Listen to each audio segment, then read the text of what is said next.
Hey, Valen. Hello, how are you? I'm good. Did you end up sending out the reminder? I didn't get it, or your email bounced. So I just wanted to, Oh, yep, the email went out Friday. Let me see what time that was. okay. If not, we'll just have to make sure that maybe my email is spelled wrong or something like that on the sheet that I sent you. Let's see. Yep, I sent it Friday at 5:23. Let's see.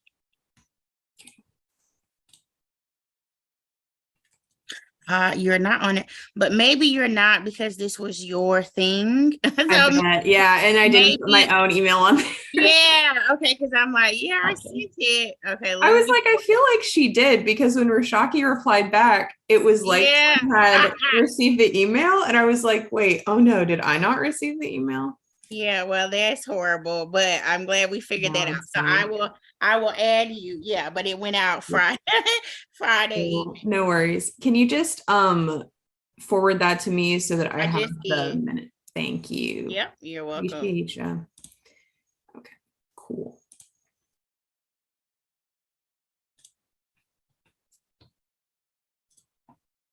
Great. Hey, Robert.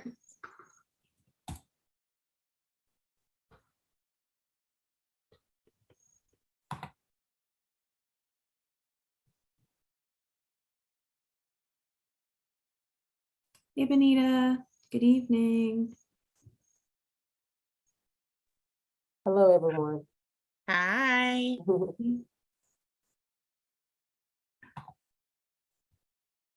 Wonderful. Thank you, Valen. I just got it. You're welcome. My bad. Okay, great.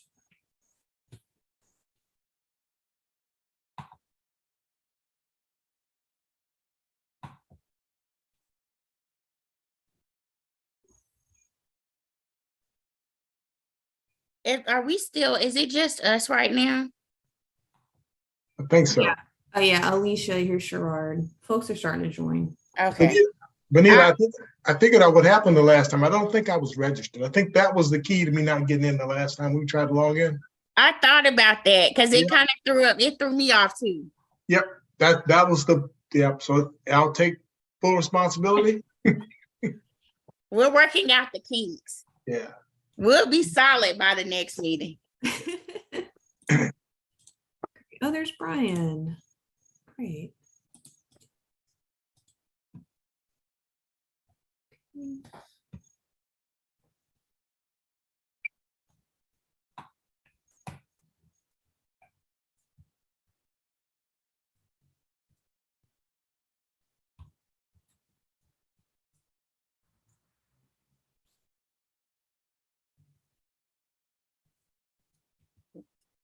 Hi, everyone. Hope you're doing well. We're going to give it just a minute just to let folks join and get started maybe about 6:03-ish.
Benita, I think we may have lost Brian. I saw him and then I don't see him.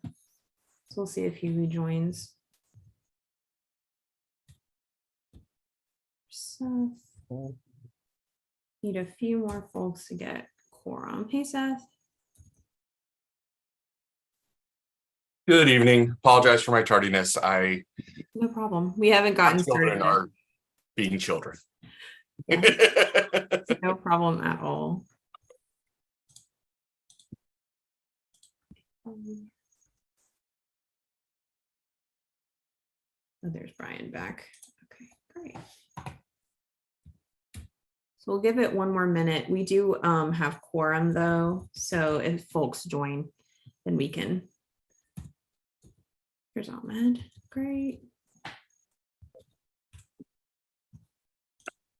Awesome. Hey everyone.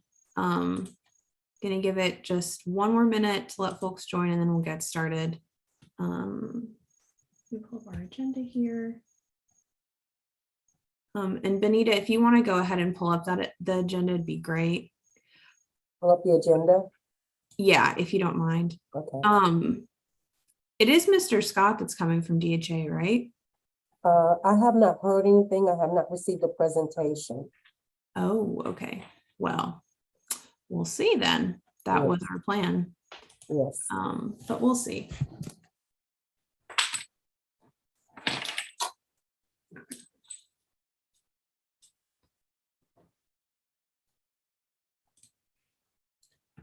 Okay, everyone, let's go ahead and get started. And then if a couple more folks join in a minute, that'd be great.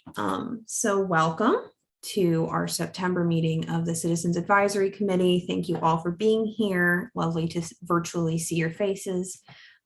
Our wonderful Secretary Valen is here today, so she'll be doing the roll call in just a second. I just wanted to briefly go over what we're going to do today. So our typical call to order, roll call, minute review, and then if Mr. Scott or another DHA representative is present, then we'll do the DHA presentation.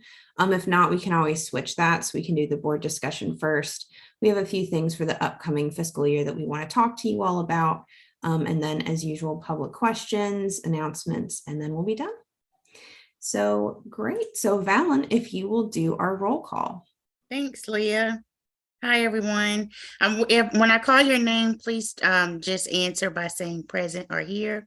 Ahmed Ali, Here. Robert Brown, Here, Alicia Curry, Here. Leah Eford Green, Here. Rashaki Furness is she won't be attending with an excused absence. Alexa Hartenstein Hamill will also not be joining us with an excused absence today. Sherrod Johnson, Here. Amy Jones, Here. Brian Langloss, Here. Richard LeBennett, Seth Kendall, Here. Matthew Muntean, Here. and Raybeck. She will not be attending with an excused absence. Thank you, everyone. Wonderful. Thank you, Valen. And thank you for those minutes you made. So at this time, I would like to ask if there are any revisions or additions that the minutes need. Okay, if not, I will entertain a motion to approve the minutes. This is Amy Jones, motion to approve the minutes. Great. We'll just need a second. I'll second. Thanks, Brian. Great. The minutes have been approved and it looks like Mr. Scott just got here. So perfect timing. Hi, Mr. Scott. No worries if you need just a second to adjust yourself, but thank you for joining us tonight and giving us some updates from the Durham Housing Authority. Great. Happy to be here. I was just trying to change my name because I'm clearly not Reginald. No problem at all. Thank you so much. Sure. Are you guys ready for me now? Yeah, if you are, Okay. and Benita, I believe you may be able to give Mr. Scott some permission to share his screen. Yes, I have permission. Perfect, wonderful. Then yeah, anytime you want. Thanks. All right. Let's get going.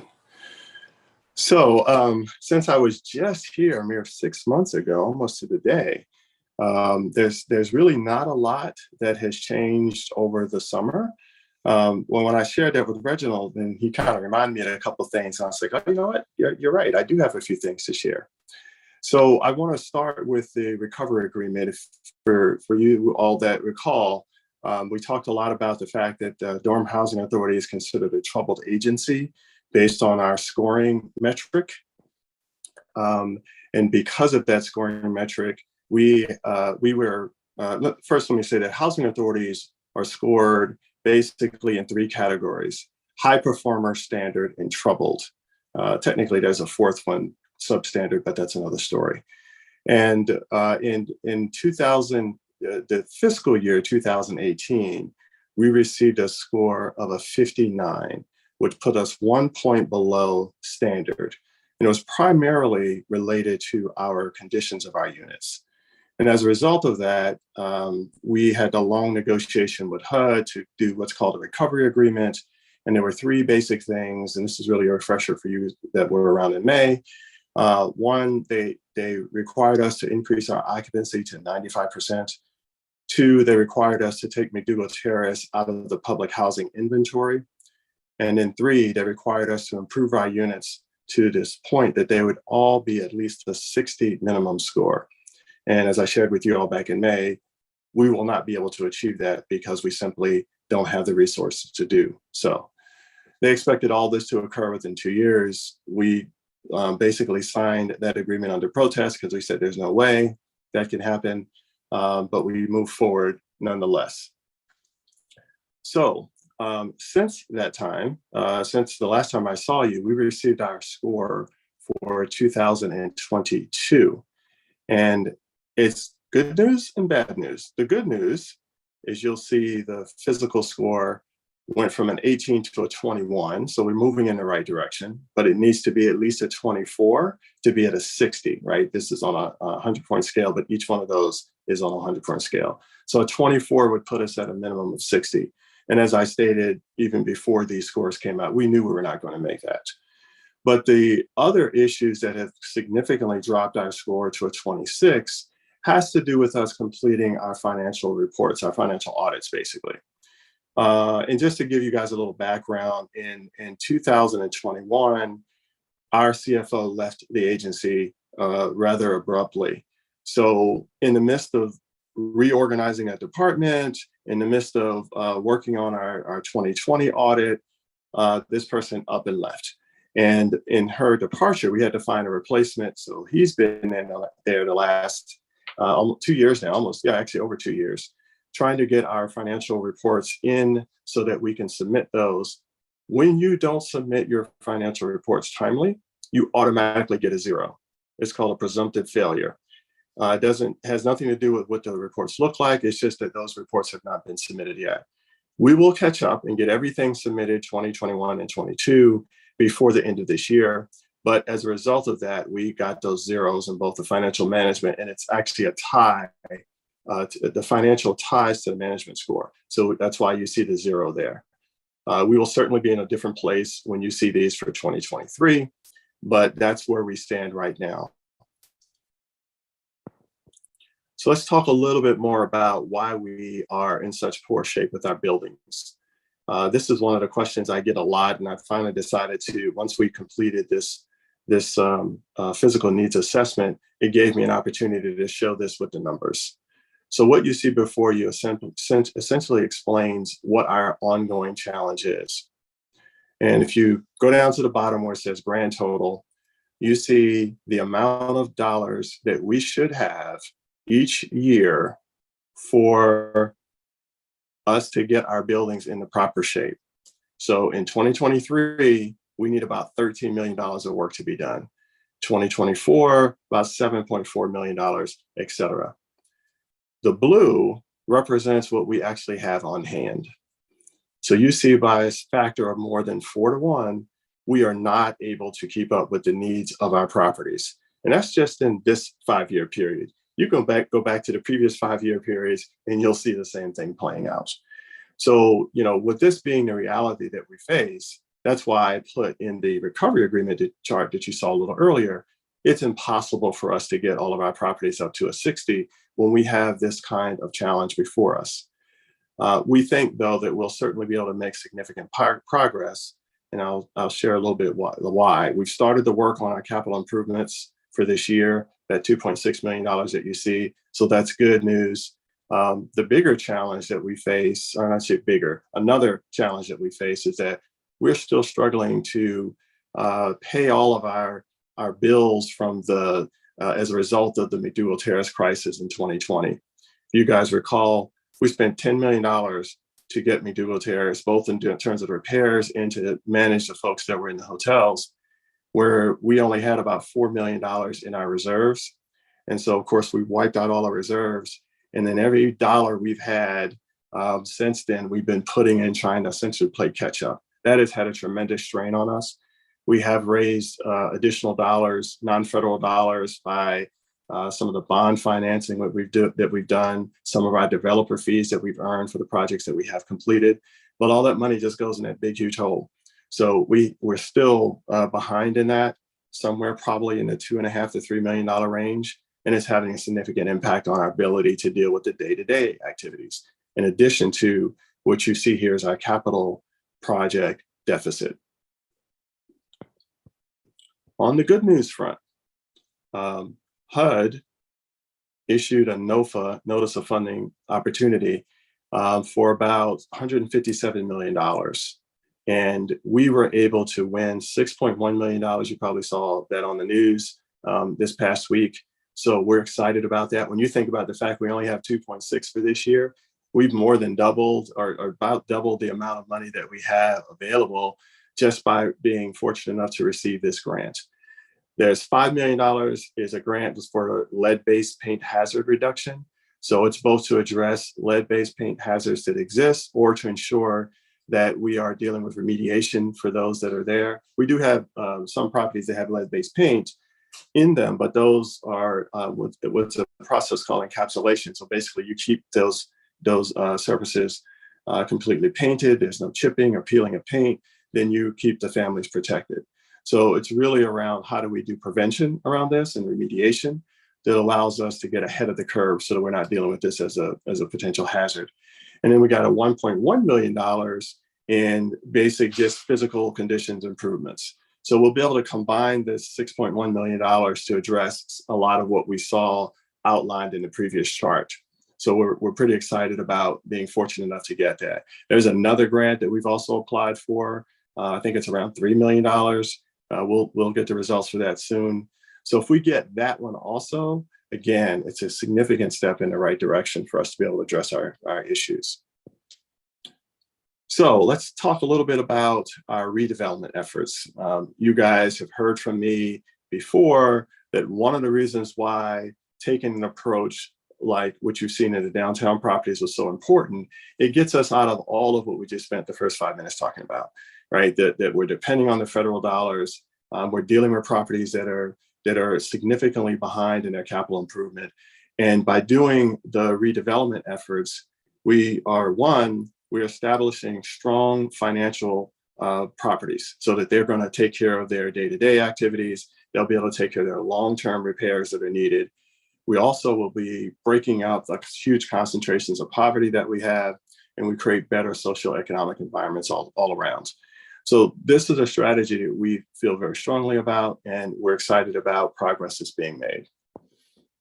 So again, this is looking at the downtown sites and what's being proposed.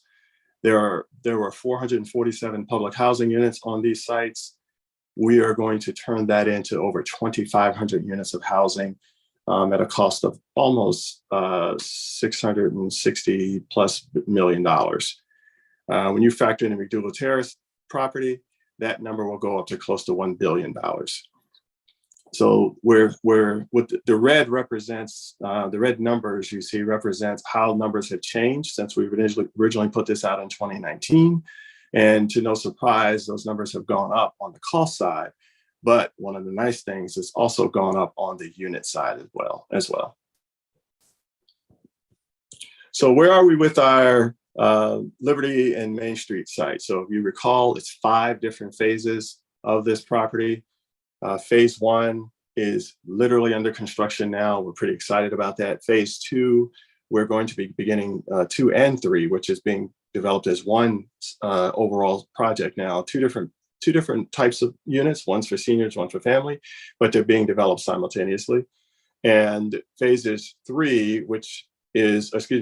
4 on here, Dillard Street, we also have some good news about that one as well. So where are we? Elizabeth Street Apartments, which is going to be 72 units. Construction is on the way. If you go by the site now, you will see, literally bricks on there, or blocks, I should say. The elevator shafts are going up as we speak. So we are actually on the way there, and we're excited about that. That should be finished by the end of 2024. Commerce Street Apartments, which is phases 2 and 3, that is underway as well. It's underway, but not construction underway. So we initiated our first phase of the CNI grant. Recall, we got a $40 million grant for CNI. That includes relocating the remaining families off the site. It includes having money to work with those families. And we just selected what we're calling our people partner. That's the entity that's going to be working with us on addressing the needs of our families, both those that have moved on the site and those that come back to the site and those that are added to the site. That was a process that we're a few months behind on, but we had a change with our original partner. So we went out and did an RFP. We have a very exciting partner who's joining us called Urban Strategies, Inc. And they are known for doing choice neighborhoods implementation grants across the country. Very, very strong reputation. They work closely with HUD on a lot of work. We're excited to have them on board. We've relocated the last 14 residents in that portion of the site, and our demolition was just approved last week. So we expect to have demolition start before the end of the year on that particular site. Dillard Street Apartments, it's actually in 4 phases. That's known as phase 4. It's in 4 phases. Phase 4A, we received a 9% tax credit award for that. It's 48 units, approximately $6.7 million on that. It's scheduled to start construction in the 3rd quarter of this year. Next year. We're already in the 3rd quarter. All right. And then just wrapping up where we are with the Fayette Place and the Forest Hill Heights sites. Both of those, we've wrapped up the last little bits of our negotiations. So we expect to sign our MOUs in the next 30 days, really much less than that, but I'm giving us a little breathing room. And then on McDougal Terrace, you recall we submitted a proposal to HUD, and we're still waiting for HUD feedback. So with that, I will turn it back over to you all for any questions and follow-up that you have. Thanks so much, Mr. Scott. Oh, we got some questions. I saw Seth first, and then we'll go Alicia and then Amy. Just going back to the grid layout of funding that was available or allocated per site. Is that to maintain the current status? Is that to bring it up to being perfect in the facilities category, or is that to prevent further deterioration?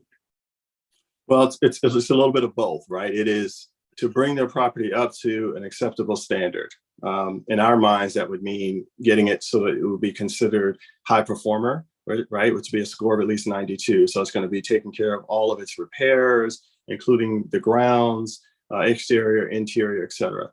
That's what the physical needs assessment is all about. It's done by a separate third party. It has a standard created by HUD. And then once we get that, then we make our decision on how we spend our capital fund allocation. So that grid you saw is their interpretation of what it would take for us to get our properties to acceptable standards. Thank you. You're welcome. Alicia, you put your hand down. Do you? No, I still have questions. Okay, cool. Hi, Mr. Scott.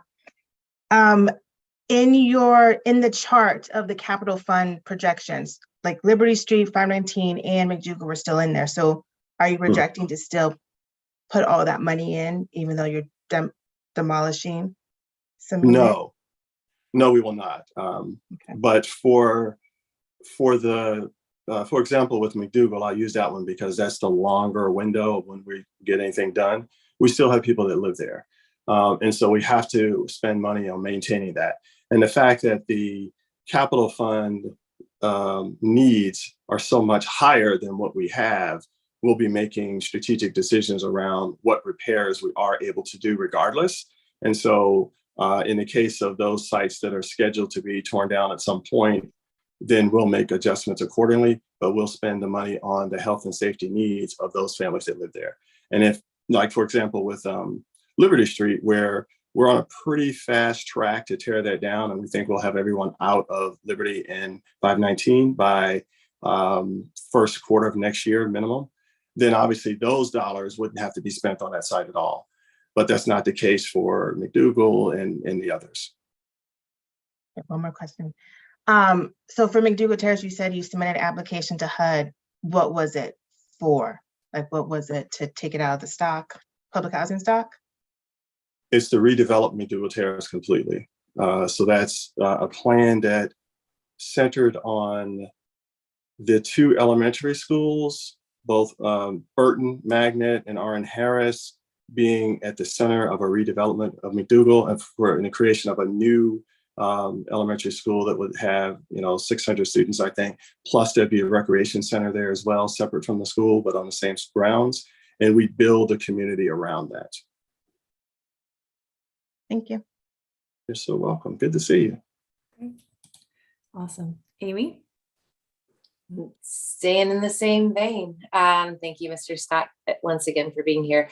I remember there was a presentation that you gave, maybe it was the 6-month one ago, or maybe it was even before that, where you said, like, surprisingly, like, once we've invested this $10 million in McDougal, which was not budgeted, that like they were one of the ones that was over 60. That We scored a 70. like, of all of our properties, like that was like one of the shining stars. And then, but still, it's going to take 17 million over 5 years, or was it 4 or 5? I'm sorry, I forget already. But I mean, like that's still what it takes for upkeep, even in spite of that $10 million infusion to get. Correct. Good. Okay. You were correct. And yeah, we would expect that score would have gone up, right? Because we'd have dealt with some of those health and safety challenges. So it did go up from a 31 to a 71 score, and which is great improvement, but clearly not where we'd want any standard to be. Back in my school days, a 71 is still a low C, so not happy about that.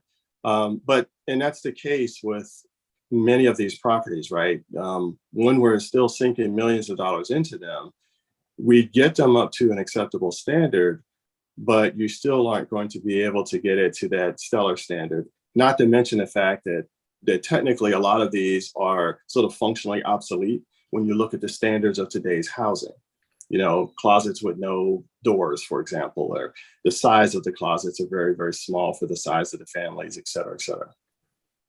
So that 17 million is not to like keep McDougal at a minimum of 60, but that's like the 92 threshold. Well, that's the goal, yeah, right. We'd expect it to be able to get at least a B on the old 80 to 89 as a B scale, but yeah, that's the objective. Thank you.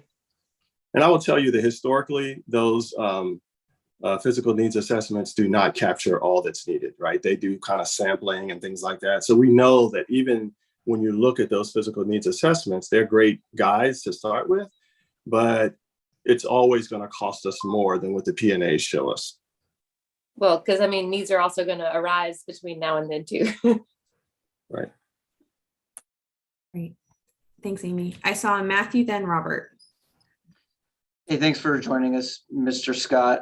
Just a couple questions. That spreadsheet that showed the budget for the capital improvements and the shortfall, did that include the $6.1 million in the grants that we have just recently received, or that those are not? Okay. No. Okay. And then when you're dealing with like a massive shortfall and limited resources, how do you think about where the resources we do have get allocated amongst the various properties?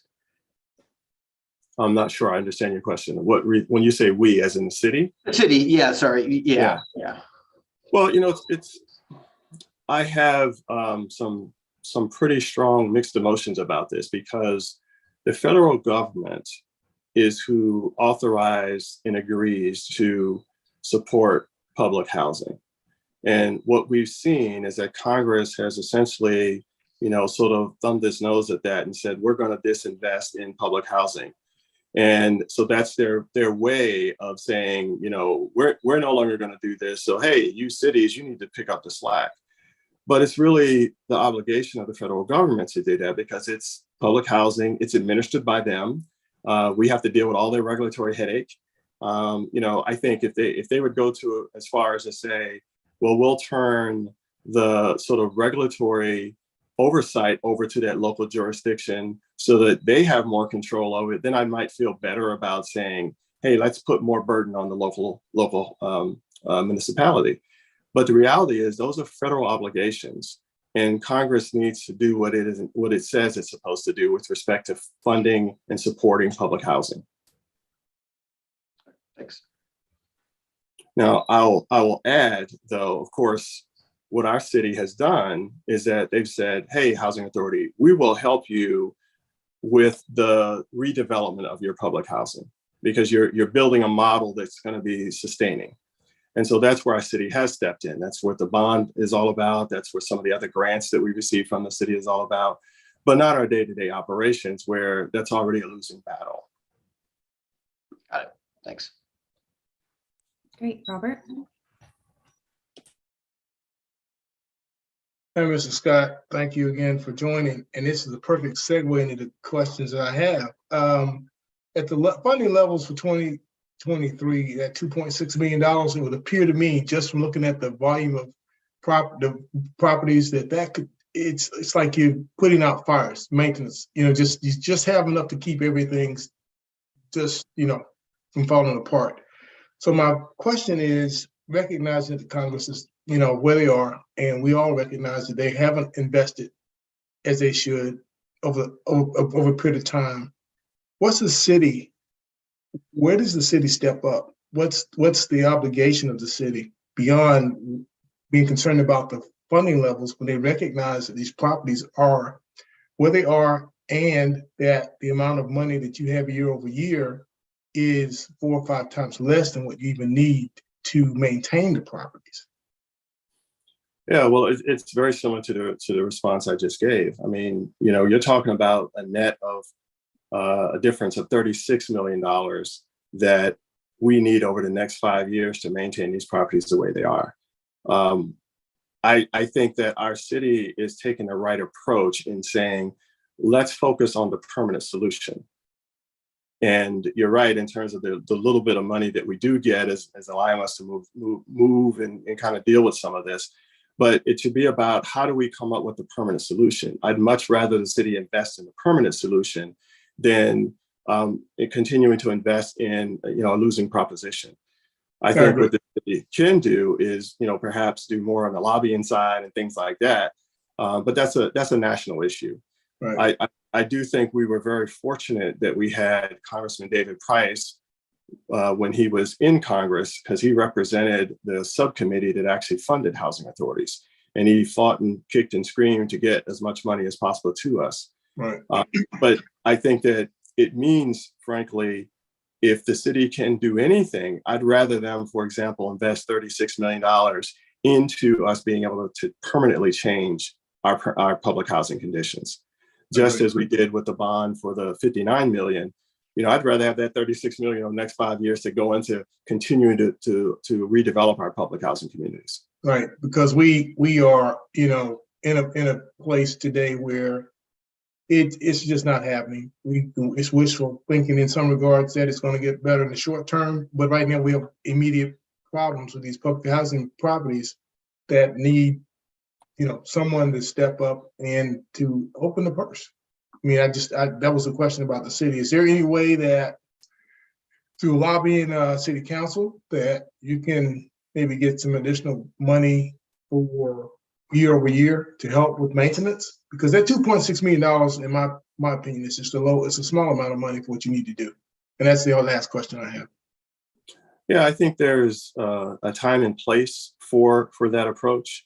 But again, to ask the city to pick up the federal government tab, I think is a path in the wrong direction, right? To ask them to do that every year. We need you to support the shortfalls that are happening in public housing, because what it does is it sends a signal to Congress, oh, okay, then we can fund less money each year. So one of the charts that I had, but I think I took it out, it was showing what the need is versus what Congress is appropriating. So in 2017, the need was, I think it was $35 billion nationally, and we got $24.7 billion. In this past fiscal year, the need was $43.7 billion, and we got $34 billion. And so the point is, particularly now when there's a lot of rhetoric about cutting domestic spending, for us as housing authorities, we know exactly what that means, right? It means immediately that they're going to continue to shorten how much we have. Right. So one way of thinking about it is that we have $46 million in need. We're getting $10 million. Can the city afford to give us $36 million to get these properties up where they need to be, knowing that it's still not enough to actually change the conditions of public housing in a more permanent way? That is, deconcentrate the poverty, that we build these for long-term financial sustainability. Again, I'd rather the city invest in that than to invest in the shortfall or the challenges we have on operations. Not to say we completely ignore that, because I think that before the McDougal crisis, we were able to manage a little better. Even though our scores were bad, we were still able to manage a little better. But now we have no cushion whatsoever. I mean, it's completely wiped out. And I think there's an opportunity, I think, to ask the city for some assistance given this dire situation we're in, particularly being able to take care of vendors and things of that nature. But on an ongoing permanent basis, I just don't think that's the best way for the city to invest its money. I agree with your approach, and I agree with what you're trying to do with McDougal. It gives the people there some, over the long haul, it doesn't put them in a public housing unit. They can invest in that area. But there's one question about when you all start to do the building and construction back there, that I may need to take this to an executive session to ask you. It's about the waterway. So just wanted to talk to you about that, to get some ideas about how the construction is going to take place back there. When you say the waterway, Rocky Creek, an example. Rocky Creek, the area between our development and say NCCU. Yeah, Rocky Creek has a tendency to flood. The flood stage back there is pretty high. I mean, So one of the things I'll just say in short in answering that is that the Lincoln Apartments, for example, a good portion of that is in the 100-year floodplain. Right. So when we tear that down, we would not be rebuilding there. We will, move back outside of the 100-year floodplain. And in terms of our design now, it is intended to turn that into more park space, right? Okay. So you have adjacent, an expanded park space that's there. Yeah. Okay. All right. Well, thank you. You're welcome. Thanks, everyone. I just want to ask really quickly, because I know, Mr. Scott, you may not want to stay for the rest of our board discussion. If the public has any questions for Mr. Scott about his presentation. I see one person is attending. Benita, can you just let them in just to see if they have any questions? I haven't seen any in the Q&A.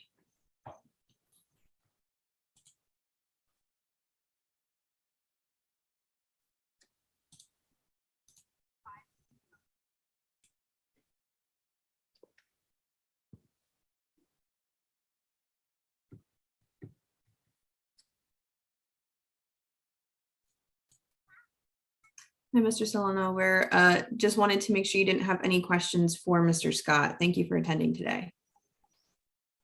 No problem. And actually, this will be Arisha Guerra. I came in his place today, so I'm okay. Sorry. Not a worry. Yeah, it's a little confusing, but we're representing a Centro Hispano, which is a nonprofit organization. So listening in, I was thinking of the community level of all this, the housing project. So at this time, I don't have any questions. I think you guys answered a lot of good ones that help us make decisions and seeing how can we continue helping the community find affordable housing especially in Durham. Well, thank you so much. We appreciate it. And we're glad El Centro's here and represented. Great. Well, thank you, Mr. Scott. Thank you for attending tonight, answering all of our questions as you always do. If you wouldn't mind sending your presentation, if that's okay, to Benita, we can include it in our minutes. But other than that, I think you're free to enjoy the rest of your evening if you'd like. Thank you so much. All right, y'all. Take care. Thanks. Bye.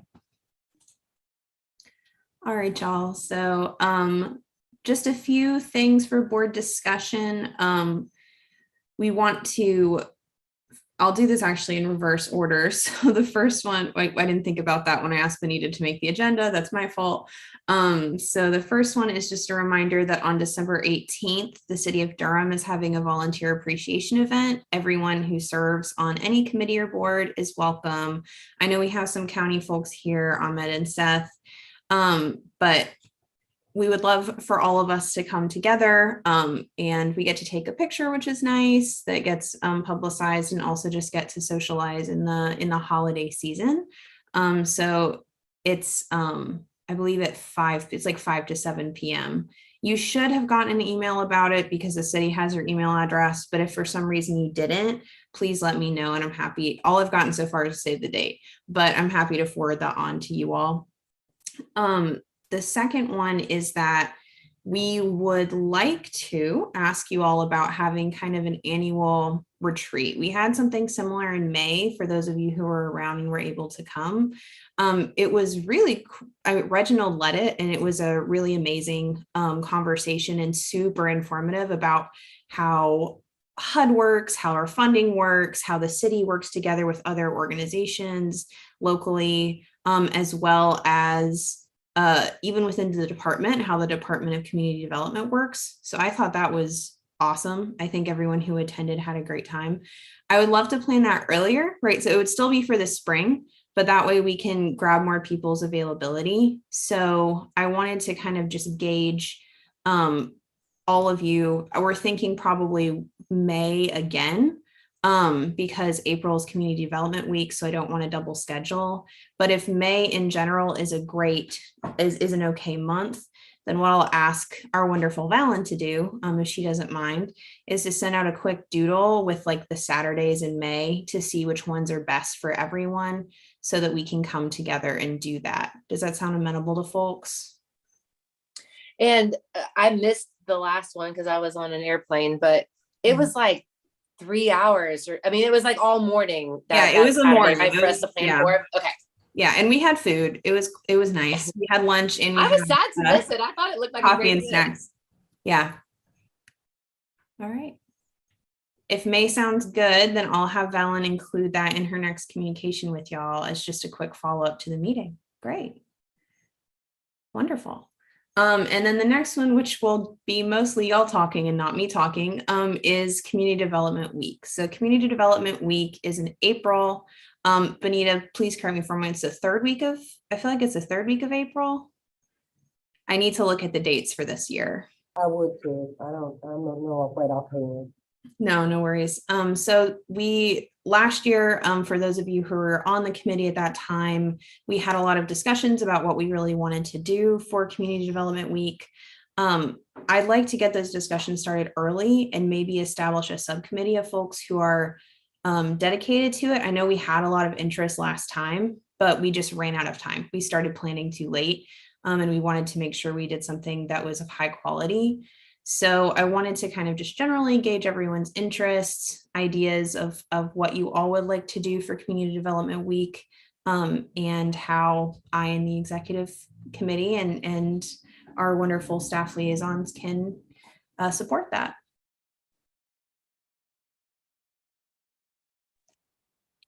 Well, just to like, oh, I'm sorry, Valen, go ahead. Nope, you go.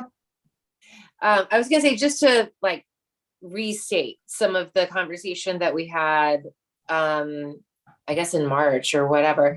It seemed like there was a lot of interest and enthusiasm around community outreach and, making sure that we like we're not just doing something where it's an echo chamber where we're hearing ourselves speak, but we're actually, getting out into the community and letting them know what resources are available through the city, through DHA, whatever. And so I know there was some interest and enthusiasm in that vein. And there were lots of people who raised their hands to say, you know, I'm connected to various community organizations and faith-based organizations and stuff. And so like, I think that is a great place to at least start this conversation. Thank you, Amy. Yeah, if are folks still kind of interested in doing more of an outreach approach, I want to say. It doesn't have to be one event, but an approach. I'm seeing nods. Okay. Yeah. Valen, take us away if you have thoughts.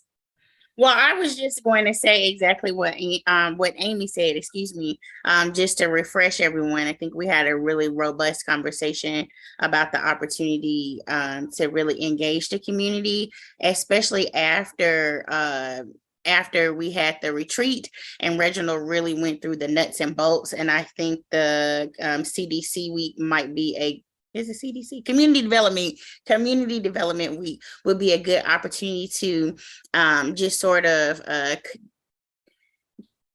make it digestible. I feel like, you know, even as a person on this committee, just kind of learning the inner workings of the city and like how community development and housing and like all these, you know, the requests for proposals and things like that. And so one of the themes from the retreat was Reginald really emphasized that community development really sort of funds organizations and entities that really drive the work in the community. And so we had talked about, you know, sort of on that individual and family level, you know, having to get to the right place. And so maybe just even a broad overview, not maybe this now, but some kind of community outreach event where it's like engagement, but also informative, I think would be great.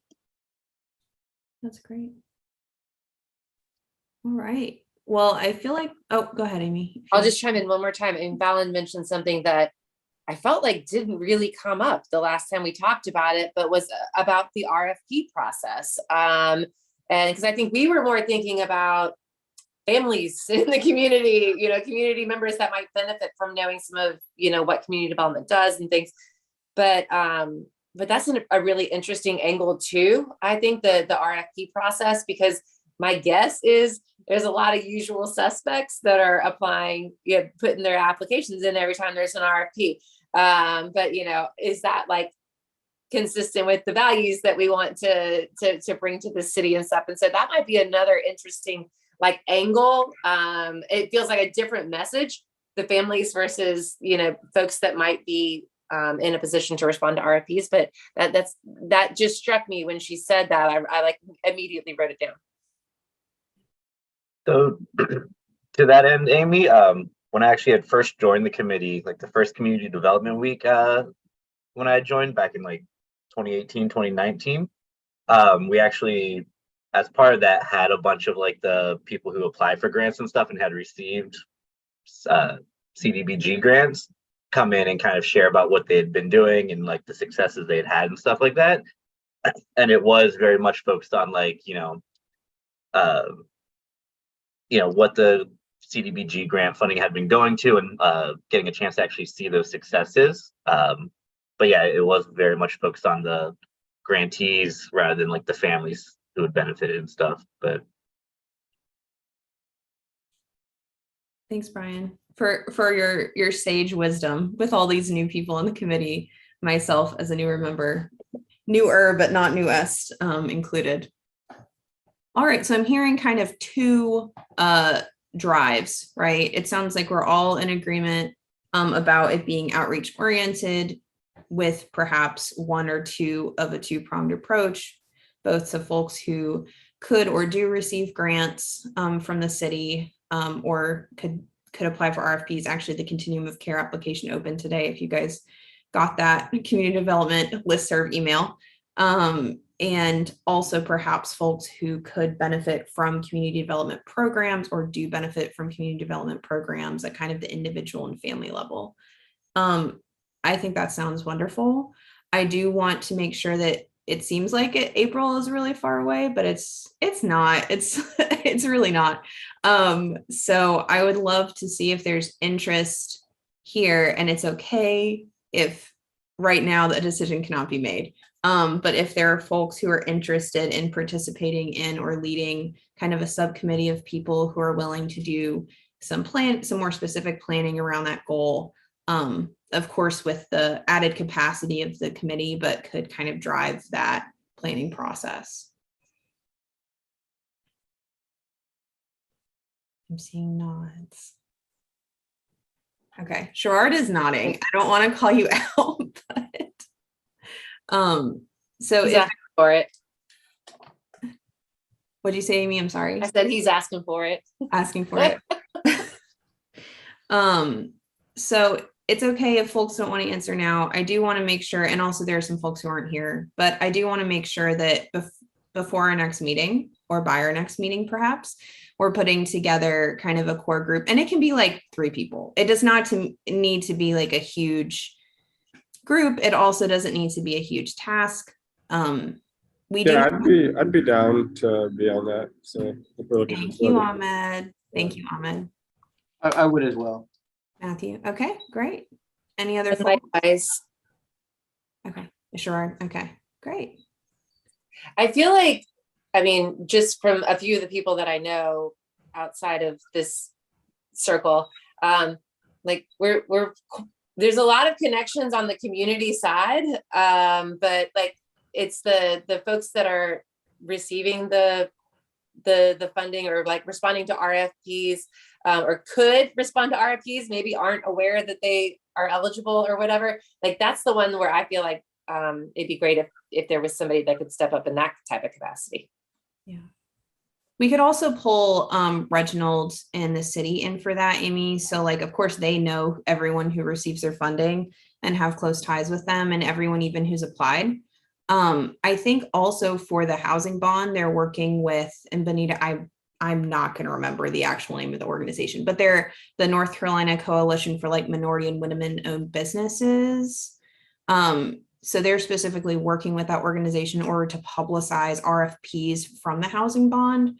So that might also be a great entree into maybe some folks who could apply for different RFPs, but maybe haven't in the past or are interested in doing so.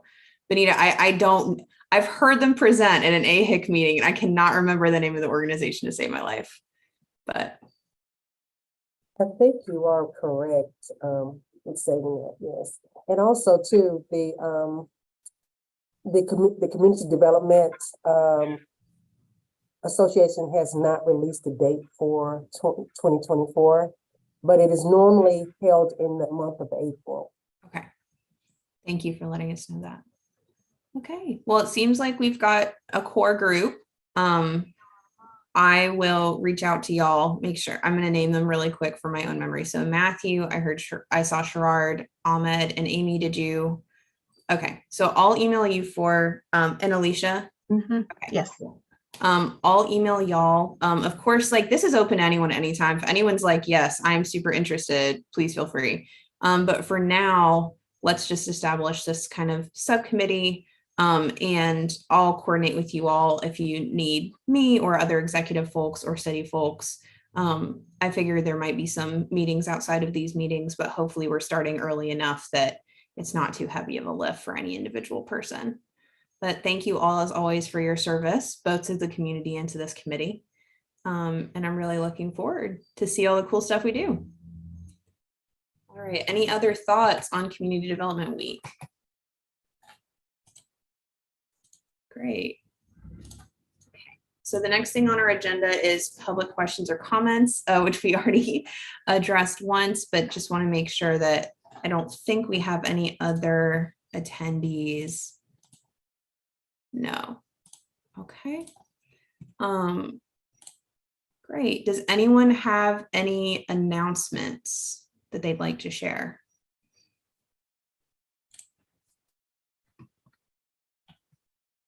Okay, I am not hearing any. Make sure I can't see anyone. Just making sure I have the date for our next meeting. I would like to tell you all that.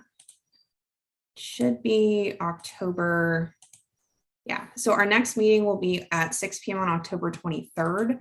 So not the last Monday in October, but the fourth Monday in October. So looking forward to seeing you all then. But if there's nothing else that we want to discuss, then we can adjourn. All right, great. And Benita, I don't think we need a motion to adjourn, right? I think I went over this last month. Thank you, Seth. Thank you. I need a literal book with Robert's Rules of Order next to my computer when we run these meetings. So I just went over this with all the commissioners at the ABC Commission, and just dug into this. As long as no one objects to an adjournment, the chair can, unilaterally adjourn. But if anyone should, interrupt your adjournment, then it has to go to a motion. Well, there we go. Thank you, Seth. I appreciate that. All right, y'all. Well, thank you as always. I'll get together virtually via email with those who volunteered for the Community Development Week committee. But other than that, I will see you all next month. Have a wonderful end of September, early October. Goodbye, everyone. Bye, y'all. Take care.